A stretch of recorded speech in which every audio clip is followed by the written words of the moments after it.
Cámara despacha nuevo Ministerio de Desarrollo Social y Familia. Diputados analizan medidas impulsadas por el gobierno para regularizar proceso migratorio. Diputados discrepan por proyecto que ampliaría control de identidad. Ministro de Defensa explicó alcances del proyecto sobre gastos reservados.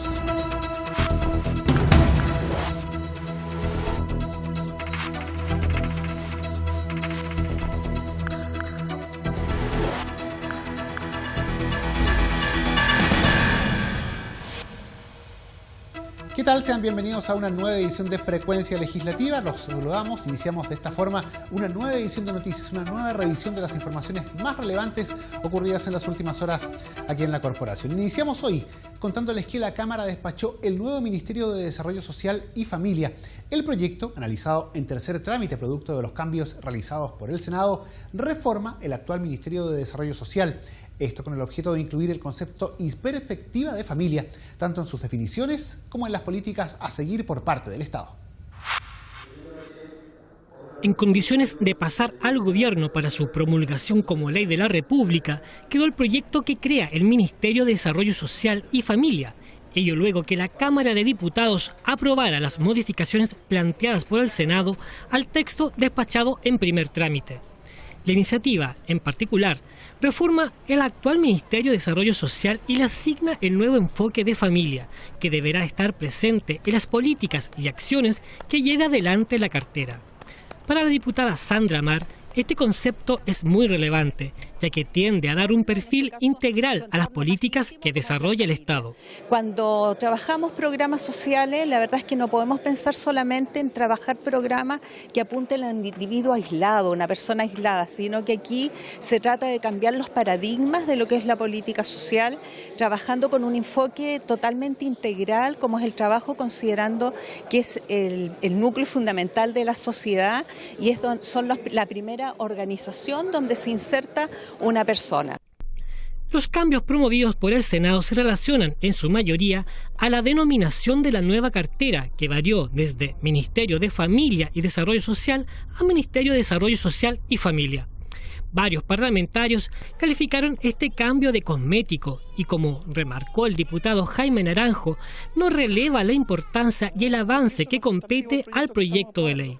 Lo que estamos aprobando es un cambio sustantivo en cómo se han entendido las políticas sociales en nuestro país. Y es un sentido que refleja la realidad que hoy día vive Chile. Hoy día en Chile existen diversos tipos de familias. Y este nuevo concepto, y ahí está lo sustantivo, lo que estamos apoyando, es justamente terminar con esa definición tradicional y recoger la amplitud y la diversidad de familias que existen en Chile. El ministro de Desarrollo Social, junto con destacar la contundente votación tanto en el Senado como en la Cámara, detalló los principales lineamientos de la normativa. Este proyecto tiene, yo diría, dos elementos muy importantes. Uno, nos permite trabajar para las familias y con las familias. Las familias son el núcleo fundamental donde los niños, las personas que tienen dificultades encuentran apoyo, encuentran amor, encuentran la posibilidad de ir resolviendo en conjunto sus problemas. Y esto le permite al Estado, a través del Ministerio de Desarrollo Social y ahora y de Familia, poder trabajar con esos grupos. Anteriormente solo podíamos trabajar con individuos. Cada servicio hacía su trabajo individualmente. Hoy día podemos atacar las causas de esos problemas y trabajar con todo el grupo familiar, que es donde realmente podemos resolver los problemas. Y el segundo, incluimos un nuevo, yo diría va a ser un cambio radical y revolucionario en lo que son las políticas sociales de Chile hasta el momento, que estamos incluyendo por primera vez a la clase media en lo que pueden ser sus principales vulnerabilidades como un objeto de la política social del Estado. El proyecto, ingresado a trámite legislativo por el Ejecutivo el 31 de julio de 2018, define que el Ministerio velará por la coordinación, consistencia y coherencia de las políticas, planes y programas en materia de equidad y desarrollo social a nivel nacional y regional desde un enfoque familiar y de integración. En este plano se entenderá por familia el núcleo fundamental de la sociedad, compuesto por personas unidas por vínculos afectivos, de parentesco o de pareja, en que existen relaciones de apoyo mutuo que generalmente comparten un mismo hogar y tienen lazos de protección, cuidado y sustento entre ellos.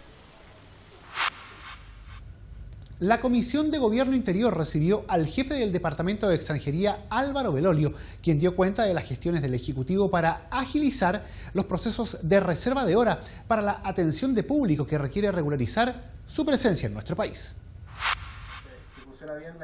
Con el objeto de conocer el avance en el proceso de regularización de ingreso y permanencia en el país de la población migrante, la Comisión de Gobierno Interior de la Cámara recibió al jefe de la Dirección de Extranjería, Álvaro Belolio. El personero precisó que se han dado pasos importantes, sobre todo en materia de orden y digitalización de antecedentes, lo que permite a los extranjeros desarrollar este proceso de una forma más eficiente y expedita. Es un desafío la lógica que pasamos a un sistema 100% análogo, todo en papel hasta 9 horas, a un sistema digital. Aún tenemos una alta demanda de los trámites. Hoy en día tenemos una fila de cerca de 16.000 personas que están solicitando horas y esperamos ir respondiéndole a estas personas en 1 o 2 semanas. Nosotros creemos que con la aprobación de la ley, que justamente los residentes pidan su visa de forma consular y ya entren con RUT, más ciertas medidas con el trabajo en Chile Atiende y otras organizaciones, vamos a hacer un proceso que sea expedito y que dé una respuesta digna al migrante en poco tiempo. En esa línea, el diputado e integrante de la instancia, Renzo Trisotti, sostuvo que las medidas emprendidas por el Ejecutivo han rendido frutos, dejando atrás las escenas de colapso. Es una realidad y una triste realidad, como vemos en distintas gobernaciones o en Santiago, en el mismo departamento de Extranjería y Migración, cómo las personas tenían que llegar en la madrugada, donde derechamente además se evidenciaron verdaderas mafias de venta de números de atención, y vemos que todo eso va a terminar a través de un proceso de modernización que está llevando adelante el director Belolio con un sistema de solicitud de horas a través de Internet. Hoy día se está ocupando la tecnología para poder ordenar y para poder maximizar la entrega de información y las atenciones. Sin embargo, para los parlamentarios de la oposición, Catalina Pérez y Pedro Velázquez, el proceso sigue presentando falencias y, sobre todo, planteando muchas dudas respecto de cómo el gobierno recibe a la población migrante. Estamos complicados con conocer cómo va a finalizar el proceso de regularización extraordinaria que inició el gobierno hace ya varios meses y respecto al cual todavía desconocemos los resultados. Hay un problema de retraso con el otorgamiento de visas definitivas para migrantes. Hay un problema también de no esclarecimiento respecto a los procesos de expulsión que se están realizando mientras se someten al proceso de regularización extraordinaria, que lamentablemente genera incertidumbre para los migrantes que se encuentran en nuestro país y que han decidido someterse al proceso que el gobierno ha levantado. Los vuelos voluntarios de haitianos que han señalado irse a su país, según el señor director, un 78% cuenta con visa, con antecedentes, con documentos, pero hay otro 22%, yo diría que un poco más, es que se están yendo del país porque nunca le ha salido la cédula de identidad, lo que significa que al final no pueden arrendar, no pueden trabajar, están prácticamente en la calle, y le hemos pedido que busquen medidas que permitan que estos migrantes haitianos tengan las mismas oportunidades. Cabe agregar que la instancia solicitó un informe con cifras pormenorizadas por región, documento que el jefe de Extranjería se comprometió a entregar en los próximos 30 días. Y los diputados discrepan por el proyecto que ampliaría el control de identidad. La propuesta del gobierno, que busca subir desde los 14 años hacia arriba el control preventivo, fue respaldada por el oficialismo y criticada por diputados de la oposición. Tras confirmarse que el gobierno presentará un proyecto para ampliar las facultades de las policías de ejercer el control preventivo de identidad, permitiendo que se pueda aplicar desde los 14 años, diputados de diversos sectores manifestaron sus opiniones a favor y en contra. Desde el oficialismo, el diputado Gonzalo Fuenzalida respaldó la idea de perfeccionar el control, que en la actualidad apunta a los mayores de 18 años. Tenemos una participación de menores en el ámbito delictual hoy día en Chile importante. Y lo lógico es que si hoy día los mayores de edad pueden ser controlados en su identidad, es que los menores de edad también lo puedan ser. ¿Por qué no? Ellos son también responsables penalmente. ¿Por qué hay que tener una excepción respecto de ello en relación a los mayores? Y por lo mismo nosotros creemos, y yo por lo menos que fui uno de los autores del control de identidad en el periodo pasado, Creo que hay que perfeccionar el control de identidad, darle mayor atribución al carabinero en términos de registro y también poder controlar a través de los medios tecnológicos. Hoy día ni siquiera es necesario portar la cédula de identidad a los menores de edad. El diputado Jorge Alessandri valoró la propuesta y aseguró que existe una gran falencia en el actual control de identidad. Efectivamente, la ley dice hoy día mayores de 18, dice sitios públicos o privados de ingreso de público.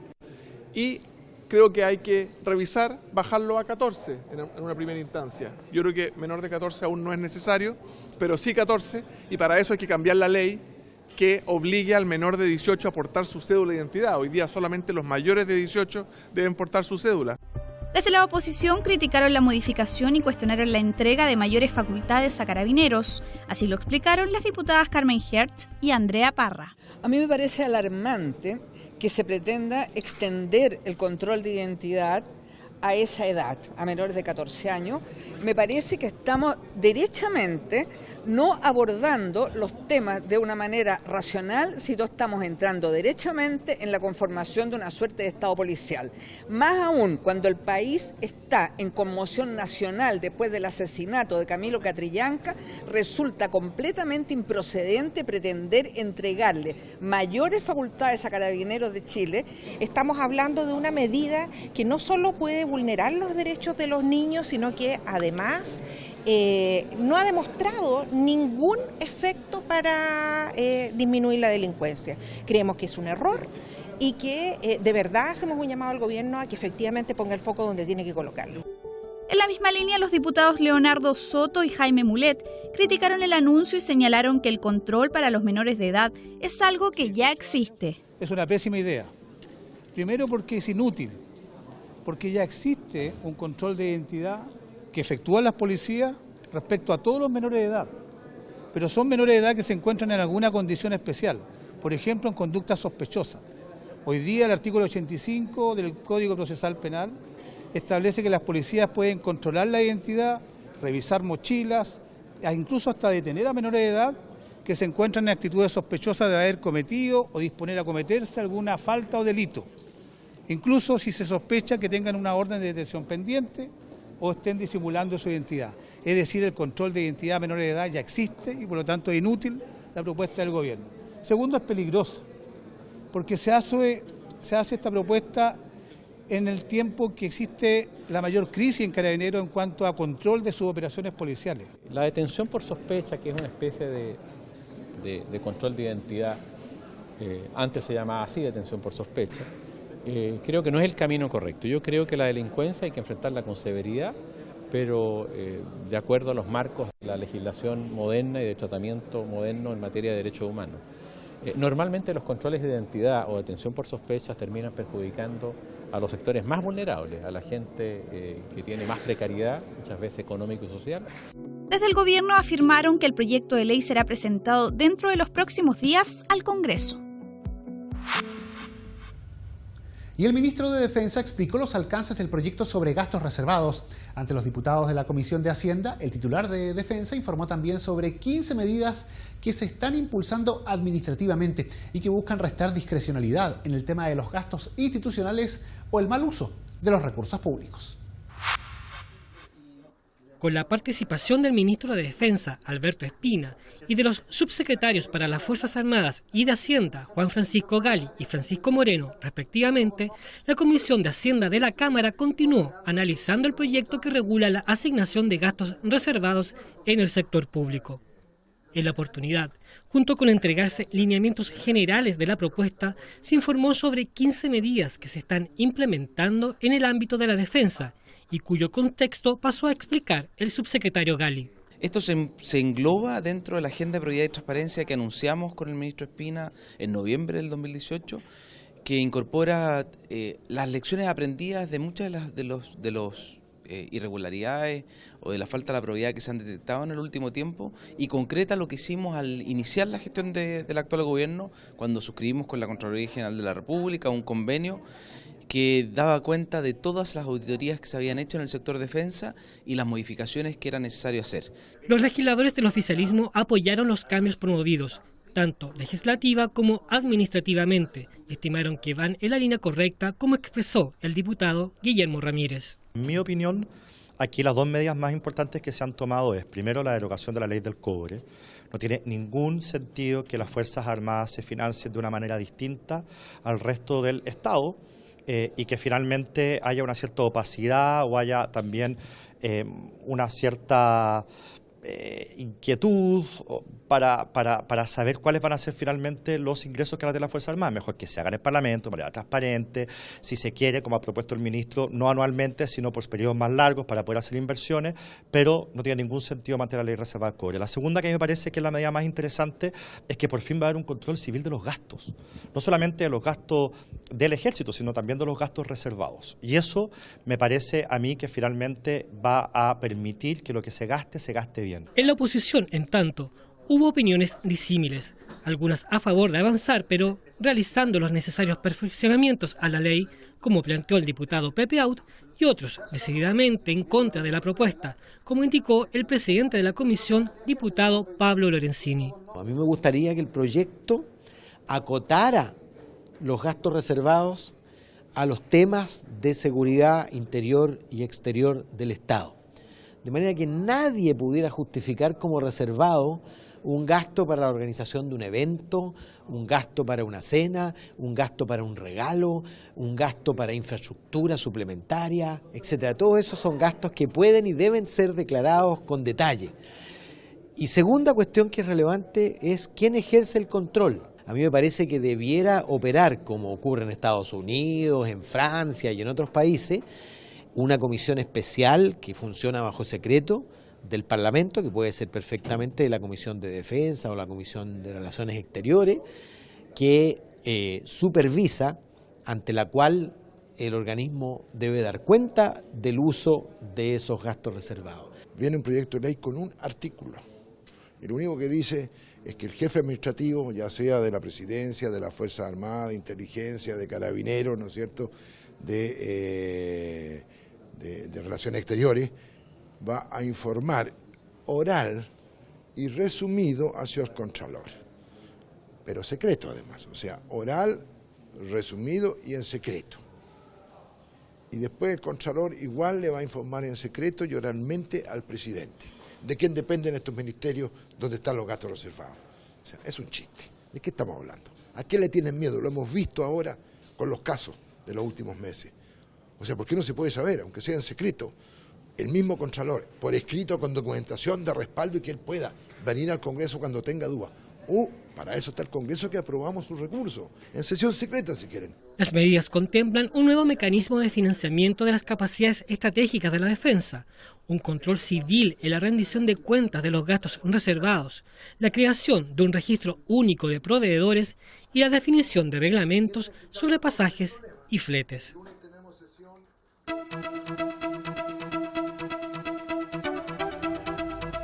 Y un total de 16 comisiones van a sesionar este miércoles 13 de marzo en la Cámara de Diputados. Para conocer todo el detalle, establecemos un contacto hasta ahora con la periodista Carolina Collado, quien nos informa desde la radio de la Corporación. Adelante, Carolina. Así es, Guillermo, 16 comisiones sesionarán en la Cámara de Diputados. La primera de ellas es la Comisión de Cultura, que pretende analizar junto al ministro de Salud el proyecto que quiere regular la publicidad de bebidas alcohólicas. La Comisión de Constitución, luego de analizar el proyecto que modifica el acceso a la información pública, debatirá junto al secretario general de la Corporación la iniciativa que propone crear una comisión de emergencia, desastres naturales y efectos del cambio climático. El primer punto de la tabla de la Comisión de Pesca es analizar el informe de su par de Constitución, Legislación y Justicia, recaído en el proyecto que declara la nulidad de la ley sobre la actividad pesquera e industrial. Para esto han invitado al subsecretario de Pesca, Eduardo Riquelme. Los protocolos para el uso de la fuerza policial serán analizados en la Comisión de Derechos Humanos. A la sesión se encuentran invitados el ministro del Interior y el general director de Carabineros. Las preocupantes tasas de suicidio en Chile, particularmente en las zonas extremas o aisladas de nuestro país, será la materia tratada junto al jefe del Departamento de Salud Mental del Ministerio de Salud por la Comisión de Zonas Extremas. Y la Comisión de Desarrollo Social continuará analizando el proyecto que pretende resguardar a quienes se dedican al cuidado de personas con discapacidad. Guillermo. Perfecto, muchas gracias Carolina. Bueno, y con este adelanto de lo que será parte del trabajo de los diputados para la jornada de este miércoles, nosotros ponemos término a la presente edición de Frecuencia Legislativa. Agradecemos su sintonía y les recordamos que estas noticias están disponibles para descarga en sus diferentes formatos audiovisuales en el www.cámara.cl. Muchas gracias por habernos acompañado. Quédese junto a Cámara de Diputados Televisión.